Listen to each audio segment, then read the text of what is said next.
behind the attack on Prashant Bhushan will surrender today. Vasu is joining us with the latest. Vasu. Well, that's right. Tejinder Pal Singh Bagga and Vishnu Gupta, two other persons who in fact were caught on camera assaulting Prashant Bhushan yesterday would perhaps be surrendering today at about 11:30 at criminal conspiracy and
surrender today. Vasu is joining us with the latest. Vasu.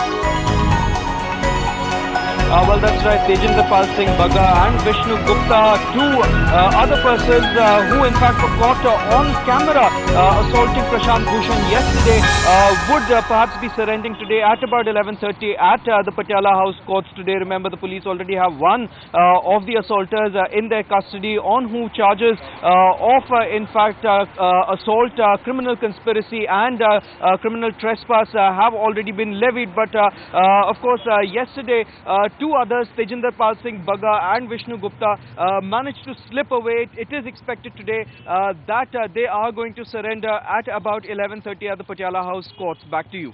Vasu, it's still a mystery, isn't it, that these two men who came out and spoke to the media last evening escaped from police custody? It's almost impossible that the police couldn't spot them yesterday. Well, that's absolutely right. Of course, clearly in the midst of the entire chaos that took place at that point of time, both these persons managed, in fact, to slip out of police hands. So clearly, of course, at this point of time, the police has been searching for both these accused who have, of course, been caught really on camera assaulting Prashant Bhushan yesterday inside his chamber at the Supreme Court.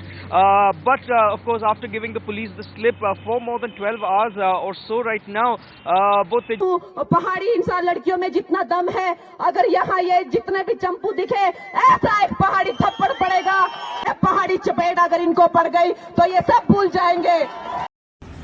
हाँ भाई, UP वालों, जिस थाली में खाते आज उसी थाली में मुद्द दिया। वैसे अचंभे की कोई बात नहीं है, तुम लोगों ने तो सीता माता को नहीं छोड़ा, ये तो खाली बीजेपी थी।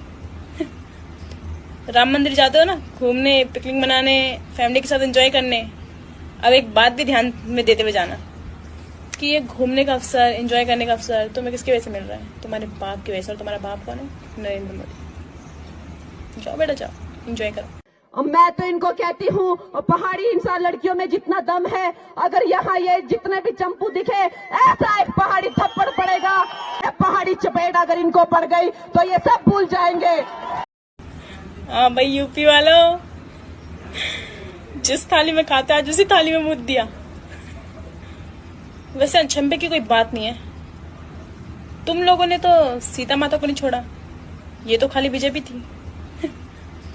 राम मंदिर जाते हो ना घूमने, पिकनिक मनाने, फैमिली के साथ एंजॉय करने। अब एक बात भी ध्यान में देते हुए जाना कि ये घूमने का अवसर, एंजॉय करने का अवसर तुम्हें किसकी वजह से मिल रहा है? तुम्हारे बाप की वजह से। और तुम्हारा बाप कौन है? नरेंद्र मोदी। जाओ बेटा, जाओ एंजॉय करो। मैं तो इनको कहती हूँ, पहाड़ी इंसान लड़कियों में जितना दम है, अगर यहाँ ये जितने भी चंपू दिखे, ऐसा एक पहाड़ी थप्पड़ पड़ेगा, पहाड़ी चपेट अगर इनको पड़ गई तो ये सब भूल जाएंगे। हिजड़े वो नहीं होते जो साड़ी पहनकर बाजार में घूमते हैं, हिजड़े वो होते हैं जो हिंदू होकर हिंदू का विरोध करते हैं। और इसका सबसे बड़ा उदाहरण अयोध्या में देखने को मिला है।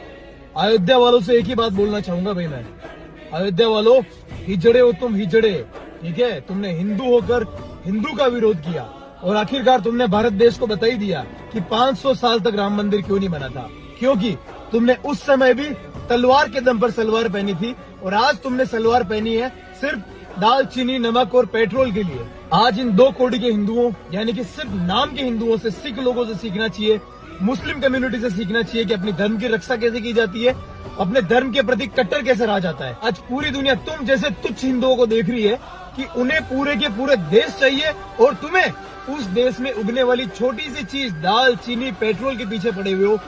शर्म कर लो हिजड़ों, अब वो दिन दूर नहीं जिस दिन तुम्हारी आने वाली पीढ़ी तलवार के दम पे फिर से सलवार पहनेगी। और मुझे पता है आज तुम्हें मेरी बातों से बहुत बुरा लग रहा होगा, लेकिन मुझे घंटा फर्क नहीं पड़ता तुम मेरे बारे में क्या सोचते हो। हिंदू भाइयों को मेरी बातों से दुख हुआ हो, मुझे माफ करना, मैं अपने आप को काबू नहीं कर पाया। और अगर आप मेरी बात से सहमत हैं तो कमेंट में जय श्री राम जरूर लिखना, और अगर नहीं भी लिखते हो तो भी श्री राम का नाम हमेशा ऊपर रहेगा। जय श्री राम। बहन चोदो, नमक हरामो, मादर चोदो, खा के जिसका खाया उसी पे बहन के लोड़ हक दिया तुमने है। बहन के लोड़ो तुम पे आज देश से बढ़ के, धर्म से बढ़ के आज जातिवाद हो गया तुम्हारे लिए है।